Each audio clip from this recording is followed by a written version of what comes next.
ছোট্ট একটা মেয়ে, মাত্র 5 বছর বয়স, নিষ্পাপ চোখে তাকিয়ে আছে বাবার মুখে। সে জানে না এই হাসি, এই ভরসা, এই আব্বু ডাকটাই হতে যাচ্ছে তার জীবনের শেষ শব্দ।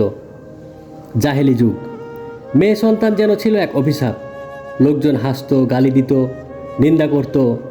এ তো মেয়ের বাপ। লজ্জায় একদিন বাবা নিজের হাতে কবর খুঁড়ল, হাত ধরে মেয়েকে নিয়ে গেল গর্তের পাশে। মেয়েটা কিছুই বুঝে না, হেসে বলে, আব্বু, আজ কি মাটি খেলা করব?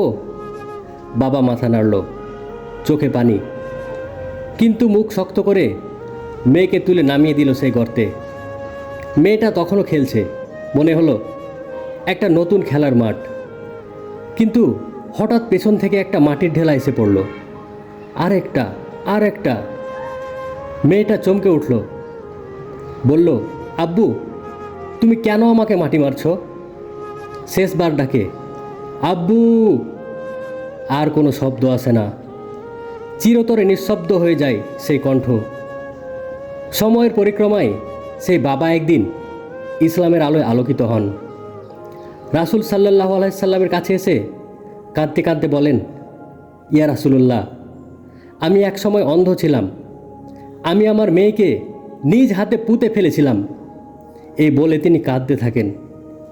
তখন আল্লাহ তাআলা কুরআনে নাজিল করলেন, যখন জীবন্ত কবর দেওয়া মেয়েকে প্রশ্ন করা হবে কোন অপরাধে তাকে হত্যা করা হয়েছিল, সূরা তাকবীর আয়াত 8 থেকে 9।